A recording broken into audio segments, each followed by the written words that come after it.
Hello, hello, hello. How you doing today? My name is Spectrum Dominus, and I will be your game tender this afternoon. Today we're talking about Battleground and our Battleground predictions going forward. Now, for those of you who are waiting to hear my responses and my thoughts on the WWE brand split draft, I have a video coming out very soon. I'm doing with my brother on our More on Wrestling channel. Check us out. Once we get that filmed and completed, we will have a link in the description below. As you can see, our Battleground predictions and our draft reactions over on that channel. So what I'm doing is I'm going over Battleground. I'm going to tell you how I feel. We're 48 hours from being in the middle of the pay-per-view right now. By the time I air it, we'll probably be about 46 hours from the pay-per-view. And we're using, as always, we're using our Wikipedia website list for match predictions. In the past, we've used that, and they've posted matches we hadn't heard about on WWE programming or in any rumor sites. So, and all of those have come true up to this date. So I am going to go with that. Anything extra they put on there, I will predict and assume that we'll see those matches. So if you're following along on wikipedia.com, I'm going to go with the first match that they list, which is the pre-show match. Then I'm going to go to the bottom and work my way up as they have the second match as the world title match. All right, so the first match that I'm seeing is the Usos versus Breezango as the pre-show match. This is not a match that I've heard anything about. It's something that they're throwing in pre-show. They've done this recently, the last two pay-per-views, where they didn't mention the pre-show match after, constantly giving us Dolph Ziggler versus Baron Corbin or the U.S. title on the pre-show. They've kind of gone silent, and we're surprised by the pre-show matches. So this is a SmackDown versus a SmackDown match. Both teams were drafted to SmackDown, and both teams were kept together. I personally think that Breezango have more to gain from a win and also more to lose from a loss. Depending on how the rest of this is not a big match. It depends on what their plan is. A lot of this is going to depend on what their plan is. A lot of the whole pay-per-view is going to depend on what their plan is for belts. As of right now, the New Day are on Raw, which means there is no tag team belts on SmackDown. They have not given us any indication to believe that the teams, whether it be the tag team, the women's champion, or the world champion, will be floating. In fact, I believe they won't be. And I believe eventually we're going to get a second tag team title, a second women's title, and a second world title, or something. I think the title most likely to float might be the women's title. But the tag team title is also something that they could consider. If they float the title, if the New Day end up on both shows until they lose it and then that team ends up, then it really doesn't matter who wins this match, because neither of these teams will ever really be in contention for the belts. But that being said, the Breezango, with their newness to them, has a better chance of having a attempted title run, so maybe a title match down the line. So I would give it to Breezango here. On the flip side of that, if they are going to put a secondary belt, a second set of tag team belts, the WWE tag team championships on Raw and the World Tag Team Championships on SmackDown, then you got to look at teams like American Alpha and the Usos as front runners for those belts. Usos are established and one of the most, they are the most established team on the brand, with other teams like the Vaudevillains, Breezango, what was the other team that went? The Ascension. So Usos would be a good choice for their first ever tag team champion on the SmackDown brand, if that's the route they're going. But if not, if there's a brand split, or if they're not worried about the titles for somewhere down the line, it just makes more sense for Breezango to win here. So I'm going with Breezango to win the pre-show match. Something else that is might come into play, if we saw a big Roman Real heel turn later, and they were going to have the Usos go heel as well to be Roman's support and have Roman lead his own little clique of his cousins. and even maybe Naomi's on the brand as well, so it could be Roman, the Usos, and Naomi all as a heel stable. If they decide to go that route, which is not a bad option if they wanted to, then the Usos have to win this match. It's something, going forward to build them and make them like the club or something else, like the Wyatts, a 3 to 4 man team. So I give it to Breezango if there's no shenanigans going on, if nothing else is happening, but there is potential for the Usos to win that match. It's a pre-show match, so I don't expect much from it. The next match they have listed is Sasha Banks and To Be Determined versus Charlotte and Dana Brooks. We had this match very recently in the form of Becky Lynch and Natalya. Were the team that the champion and Dana faced. The champion and Dana won that match. It was a vehicle to turn Natalya heel. I said during that video that there's no reason to have the champion fight a tag match and win. You can have her lose, and then when Sasha pins Charlotte, there's then she has a pin over the champion, and then you could set up SummerSlam Sasha versus Charlotte.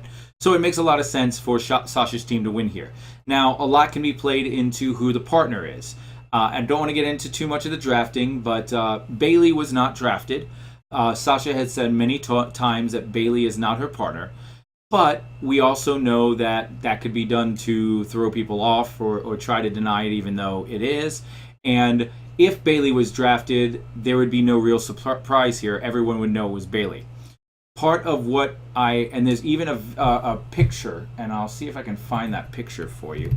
But there's a picture that was released right after the draft. I saw it shortly after the draft. And it's here somewhere. There it is. All right, now let's do this.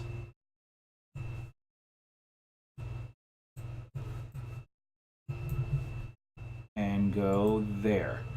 It's a little off to the side, but there's the picture that that you see, and everyone in this, except for Bayley, has been drafted. It's kind of a, how do we say it? It's kind of a FU to Bayley. And I don't think it is. People are posting this picture and saying one of these things is not like the other. I don't believe it is that. I believe that they brought up 4 women and they only drafted 3 of them, and Bayley is the 4th that they brought up, and she will be Sasha's partner, and they didn't want to ruin the surprise. That being said, and you will see this on my other video, I'm very not happy with that situation. I think that is a cop-out. I think that it breaks the rules of the draft. But I won't go into that here. I think Bayley's the most obvious and most realistic option. 2 other options that I can think of are Naomi, who we saw drafted. She was drafted to SmackDown, but former partner of Sasha. If they want to turn her face heading back into SmackDown, an easy way to do that is have her help. She's ready to wrestle. She teams up with Sasha. She helps Sasha beat Charlotte, and that turns her face heading over into her new storyline into SmackDown. It's an easy way to do that with a return and that help. So that's a very realistic possibility. The other one is Nikki Bella has been posting videos of the Performance Center, and the timing's getting to be about right. It's very possible that the surprise they don't want to ruin for us is Nikki Bella is going to be her partner. That could happen. Nikki Bella lost the title to Charlotte. It makes logical sense. She would want to come back and screw Charlotte out of the title. Anything she could do to help. And then she's back, and that would be a big pop because a lot of people still like Nikki Bella. So I see all those as options. I see Bayley as the most realistic. No matter who the partner is, I see Sasha winning this unless the partner comes back and does a heel turn. So Naomi comes back as a heel for all of one match and then attacks Sasha to set up a her feud at SummerSlam. But why would you do that? They're on different shows, and Sasha should be going for the belt at SummerSlam. So that's what I see happening. Just I can give you fantastical storylines, but usually the most obvious answer is what WWE goes with. It's going to be Bayley. Sasha's going to win. Sasha goes for the belt at SummerSlam. Next match is New Day versus the Wyatt family. This is a difficult one because the titles are not on the line. And in any other circumstance, I would say titles are not on the line. This is a great chance to pump up the Wyatt family, give them a win, get them into a title match with the New Day going forward. And the problem is with the draft, you have Bray Wyatt and Eric Rowan on SmackDown, Braun Strowman on Raw, and the New Day on Raw. So there is no tag team left. In theory, they could say the Wyatt family wins. It's the Wyatt family versus New Day at SummerSlam for the belts. Bray Wyatt and Eric Rowan is now the New Day tag team instead of the underlings that it's always been. If they go that route, then Bray Wyatt and Eric Rowan win the tag team titles, bring them back to SmackDown, and now they have to figure out what they're doing with Raw for the titles, considering all the real tag teams are on Raw. You have the New Day, the Ascension, the New Day, the Club, Enzo and Kaz. All the real tag teams are on Raw. So I don't see that happening. There's no reason for New Day to win, but at the same time, with this story not really being able to go any further, a loss for New Day, I think in this case it kind of hurts more than a win for Wyatt's, because what does a win in a six-man tag team do to people that are now singles wrestlers? So in my book, you give it to New Day. You have him pin Eric Rowan, so it's not a big deal, unless you really want to go with the storyline and that you have Xavier Woods pin Bray Wyatt to overcome his fear and end it all. That could be good. This feud came up at the wrong time. This should have been something that was done a little earlier, so it could have been concluded before this point, or concluded at this point. I feel like they're in the middle of a feud that should be lasting for several more months, and they're having to quickly come to an end because of the brand split, and it's just a shame. I'm interested to see where they go from here. If I have to check a box, I'm going to go with New Day, just because I don't know why to give it to the Wyatts at this point. Some people say, I've heard people say that Xavier Woods is going to turn, but if he turns, he's still on Raw, and he doesn't have the Wyatts with him. All he has is Braun Strowman, which isn't... So I don't see any reason to do that. It doesn't make sense at this point. It'd be bad storytelling if that's where they go.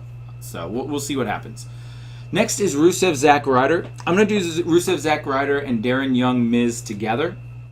And the reason why is it's the U.S. champion, who's on Raw, versus Zack Ryder, who's on SmackDown.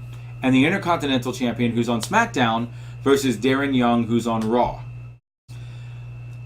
So what this means is, I don't believe, and don't get me wrong, there is no reason that they couldn't say Darren Young wins the Intercontinental belt. Both the Intercontinental belt and US belt are on Raw. They set up a rematch for SummerSlam.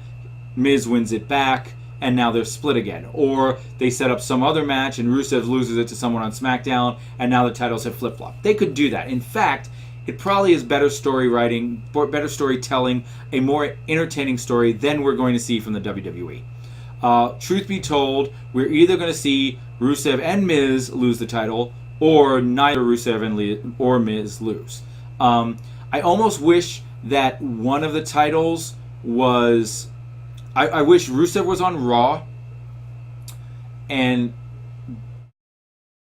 Darren Young, Zack Ryder, and Miz was on SmackDown, so that Miz could lose it to Darren Young, because I really want Zack Ryder's not winning the title. Zack Ryder is not going to beat Rusev. If they give Zack Ryder this, Zack Ryder gets to win again every once in a while in his weird ways.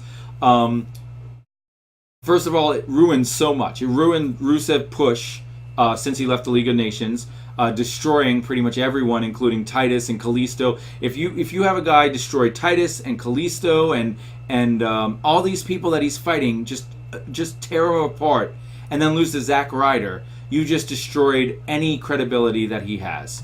On the flip side, Darren Young's momentum can't be really, you don't want to stop it with a loss to Miz.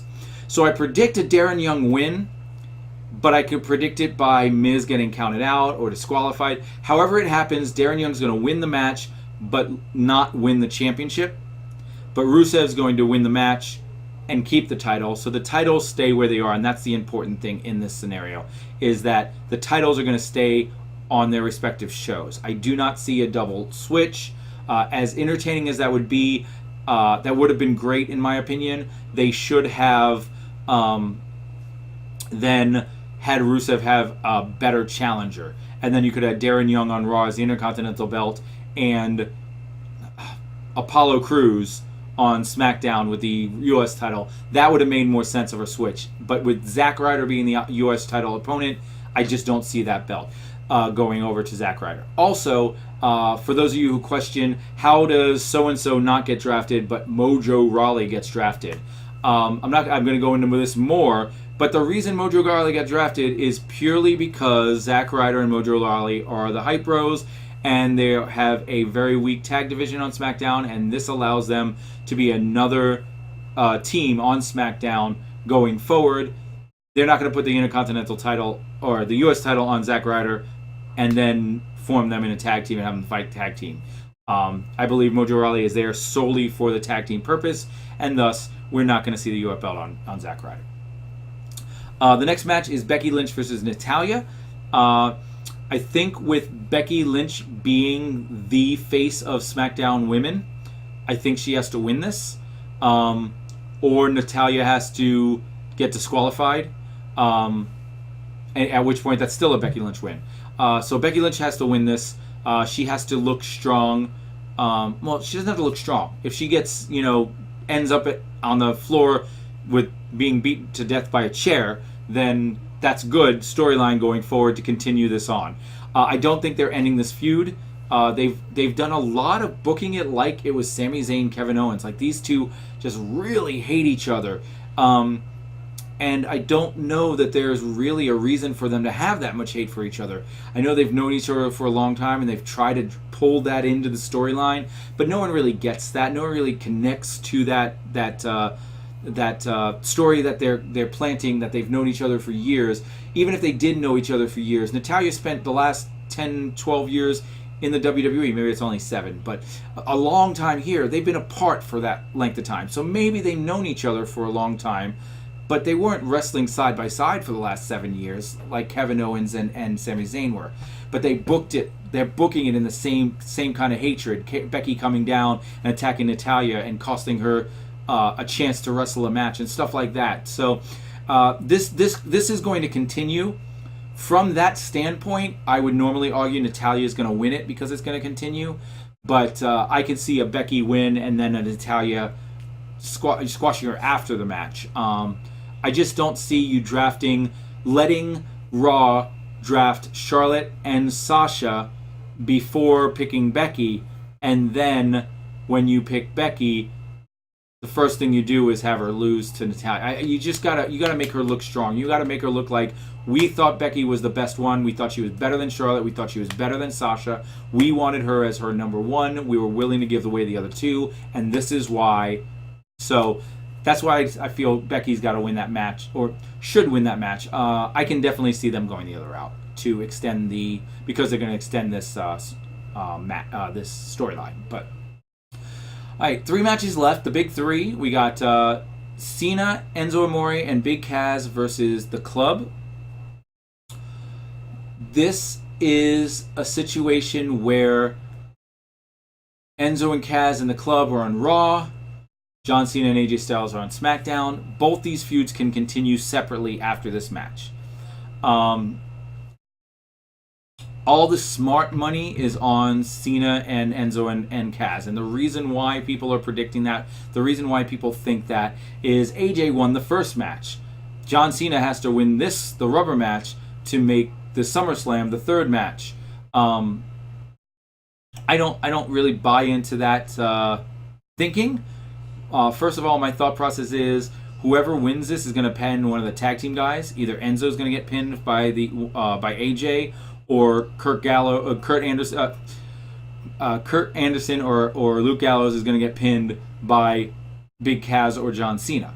But what's not going to happen is this is not going to be a definitive John Cena win that counts towards the 3-match hierarchy. So from that standpoint, I still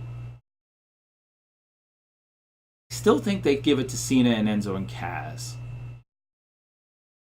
But I hope they don't. I'm definitely Cena, Enzo, and Kaz in my heart. That's who I want to win. That's who I like better. Big AJ fan. Don't care for the club all that much. But Enzo and Kaz are awesome. I guess it makes a little more sense for Anderson and Gallows to win, seeing as they have the tag team titles on their show and they're the heels. Even though Enzo and Kaz are on the show too. I guess they could do New Day versus... I just feel it's the club's turn to go for the belts. They fought New Day, but it wasn't for the titles. Then they got mixed up in this other stuff.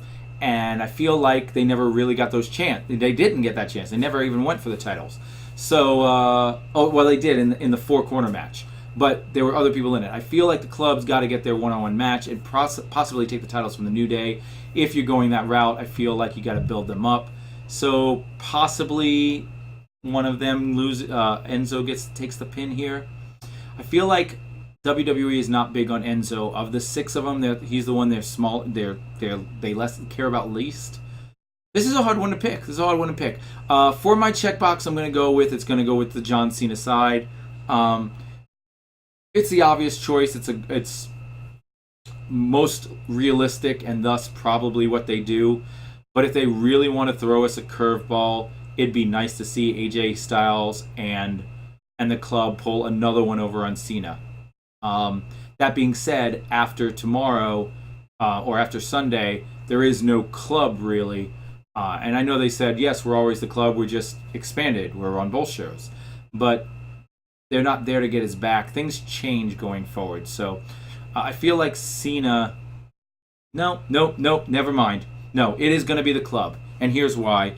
Because John Cena, as of Monday Night Raw, or I should say as of Tuesday Night SmackDown, can say, you no longer have the club. You've beat me twice because of the club, but they're no longer here this time. Okay, so yeah, it's going to be the club winning, and it could be over Cena himself. But yes, I spent a lot of time going back and forth on this one, and I like talking it out. Most of my viewers say they like hearing me talk it out like that. That's why I try not to do too much thinking beforehand, that I have a flat answer right away.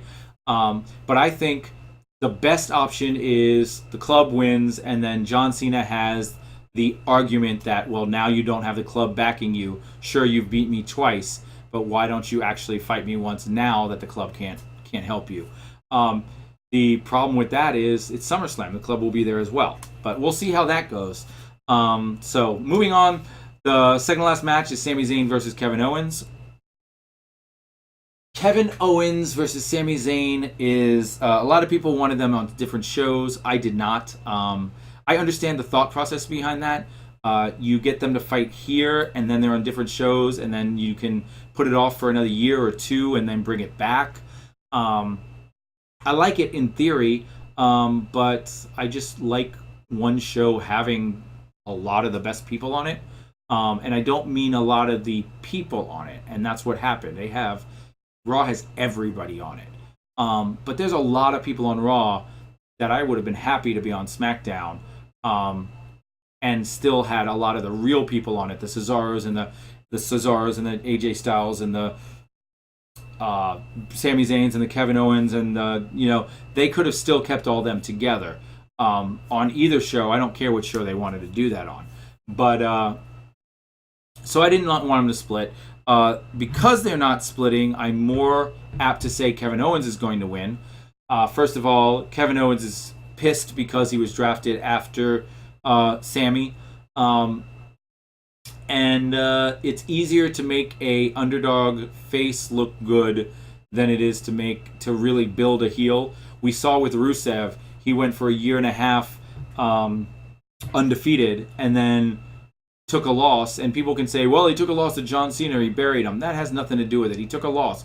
Once someone like that takes a loss, it's hard to legitimize him. He's lost. He can lose. Kevin Owens has lost, but has kept that intrigue of he can beat anybody. And Rusev have built that back up. We see that now, and we believe Rusev can beat anyone again. But as soon as he loses to a Zack Ryder, that's gone. So losing to Sami Zayn at this point doesn't completely destroy Kevin Owens' credibility, but it's harder to keep that credibility up for a heel than it is for a face. So your top heel going forward is Seth Rollins, but your number 2 heel, although they drafted some in there above Kevin Owens, your number 2 heel is really Kevin Owens.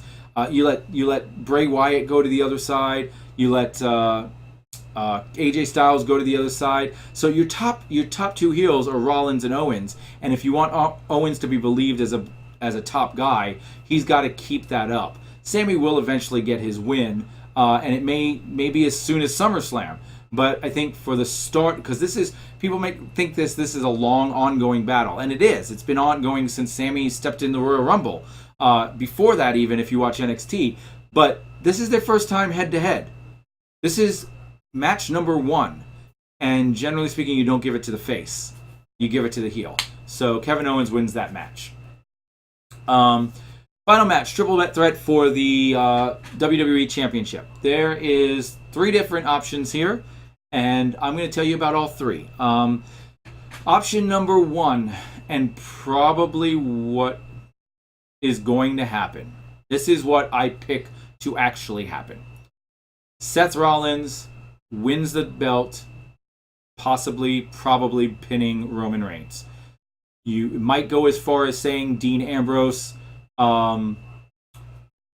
dirty deeds on Roman Reigns. Seth Rollins throws Dean Ambrose out of the ring or pedigrees him, and then he pins Roman Reigns. So that it was Dean Ambrose's move, but Seth Rollins got the win. Kind of a Money in the Bank stealing aspect type situation. Even though there's no Money in the Bank, they're all there. It's that I came out of nowhere after you won the match and stole the win. That's what I think is going to happen. Then the belt goes to Raw. Now, I live in a world where there's going to be a second belt. There's a lot of debate. No, they haven't announced anything yet. People argue with me. It's not going to happen. They're going to have a floating champion. They've been pretty adamant about their keeping the wrestlers on the shows separate. That you would not see wrestlers on both shows. They were pretty adamant about that at one point. They also did separate pay-per-views, which means that one of the major points of a brand split that doesn't get talked about but is a behind-the-scenes point is they've had a lot of injuries. And by splitting the brand and saying instead of working Monday night and Thursday night, you're just working Tuesday night. They just cut the amount of wrestling that you have to do in half, which theoretically is going to cut down on injuries and elongate wrestlers' careers. It's a smart move, even if you don't like the brand split idea. Here's the problem. If now you say put the belt on Seth Rollins and say, Seth, you're the champion, you have to show up on both shows. It doesn't make sense. You're taking your most valuable asset and asking them to wrestle more than everyone else. You don't want to do that. Secondly, you're saying, Seth, congratulations, you're the champion. We're going to reward you by making you wrestle more, which is terrible. You're also taking a character that Steph controls and saying, now because you're the champion, Shane controls you as well. which kind of defeats points of the brand split. And last but not least, you're taking it where you have a character that has a fight going on one show, and then Seth Rollins is fighting Roman Reigns at the Raw pay-per-view. He beats Roman Reigns, and now there's a pay-per-view 2 weeks away on the SmackDown brand, and he has to go over there and build up a fight in 2 weeks. It just doesn't create good storyline for the championships fights will always be 2 weeks long. It's a horrible idea to have one belt. So I live in a world where there's a second belt coming. So essentially we're saying, does Seth Rollins win it? Or does Rollins or Roman win it to leave it on Raw? Or does Ambrose keep it and keep it on SmackDown? So Ambrose winning it and bringing it to SmackDown boosts Ambrose and the SmackDown show. It makes the SmackDown show the one that has the WWE title. Now you have to look at it from this standpoint. What is more valuable? We look in the past and we say, which is more valuable, the WWE title or the World Heavyweight title?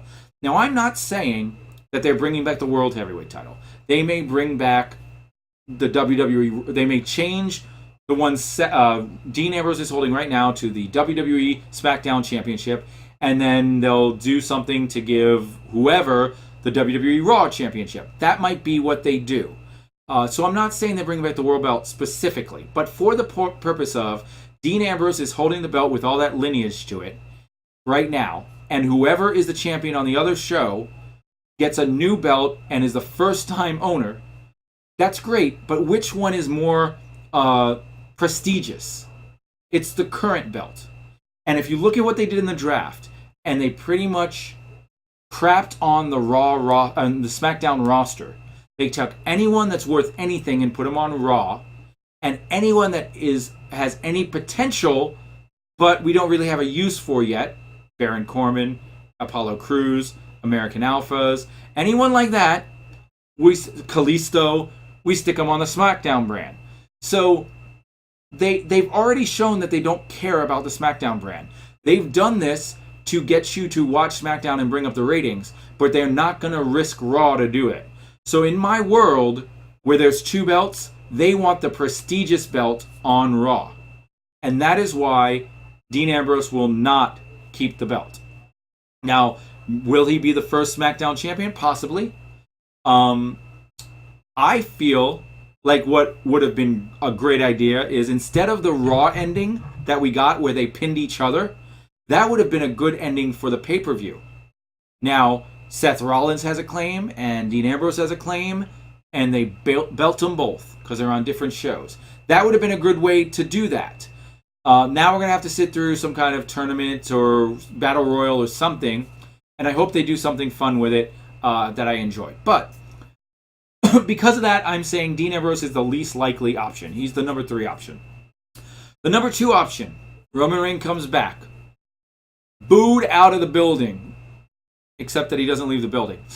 He's booed louder than you'd ever been booed because everyone that hated him before still hates him, and half the people that liked him before or was trying to give him a chance is like, you were cheating and you're a cheater and I'm not going to boo you. I'm not going to cheer for you anymore. So he's got even more heat on him. And so rather than keep fighting the uphill battle, he turns heel, does whatever he can. He can't get himself disqualified, so he can use chairs and whatever he has to do. He takes the belt, and he goes on to become the Raw champion. You could even go as far as Triple H coming down and pulling one over on Seth Rollins and giving Roman Reigns the title. And now Roman Reigns is the Authority's baby. The Authority is pushing Roman Reigns. They've given up on Seth Rollins, turned Seth Rollins face on Raw. It doesn't matter about Ambrose because he's no longer on the brand anyway. And now Roman Reigns is the top heel in on Raw, and Seth Rollins with a double face turn is a top face. That is the second and the best option for the belt. Roman Reigns is instantly a 5-time champion, I think. But they're doing it as a heel. This is a heel everyone can get behind. This is a heel everyone will boo. And this is a heel that everyone will boo until the people start cheering because he's an awesome heel. And then the people that want Seth Rollins face get Seth Rollins face. He was supposed to come back face, but he didn't, and people were upset about that. This is a good reason why. Do the double switch. This is a good thing. And then you go forward with Seth Rollins, who got screwed over by the Authority, Roman Reigns as the guy. It's almost as if the WWE wants Roman Reigns to have the belt, and this is them saying, we want him to have the belt. We want him to have the belt so much that Triple H and Stephanie McMahon back him and give him the belt. So that's what I would do if I was in charge. That's the second best option, second most likely option, I think. But that's more like a WrestleMania 2 years ago option where I had Roman turning on Brock and it not happening. So the most likely option is Seth Rollins wins it, takes it back to Raw, and then they do something. I mean, now we may not see the championship crown even anytime soon. Dean Ambrose may get his rematch at SummerSlam with a chance to bring it back to back to SmackDown, and then not take it and not get it. There's all sorts of things that could happen. But as far as walking out of this pay-per-view, Dean Ambrose got a clean win over Seth Rollins. I find that very suspicious. It's building him up, makes him look really strong, which leads me to believe he's going to not keep the title. He took that clean win over Seth Rollins, who was the number one pick overall for the number one show overall. So giving him the belt also builds Seth Rollins back up. The whole thing says Seth Rollins to me. I think that's the route they go. I hope I'm wrong. I hope they go Roman Reigns. That's it. Then we'll have Monday Night Raw the night after, and it will be the first Raw of the Stephanie McMahon, Mick Foley era. I'm happy to see Mick and Daniel Bryan back on television. It's nice that they can do it a 1 day a week commitment type thing like this. And I hope that it makes entertaining TV. But that's all for now, guys. I don't have the link. I won't have the link down there immediately. But if you're watching this after a day or two of it coming out, there should be a link to my other prediction show, the same thing, but with my brother. Little funnier. I'm more of a straight stick guy. I give you the facts. He's a comedian, and we make a good team together. So if you like the funny, check out the link of what we have going. Between now and then, my predictions may change. It'll be a lot less long-winded, more to the point. But check that one out. Also, a link down below of my and his post-draft reactions. I will be getting very hot and very loud and very annoyed and very yelling at the camera because I have a lot to say about the draft. But this has been Spec for what's the name of the pay-per-view we're doing? Battleground. Battleground Predictions 2016. I'll see you guys soon. Bye-bye.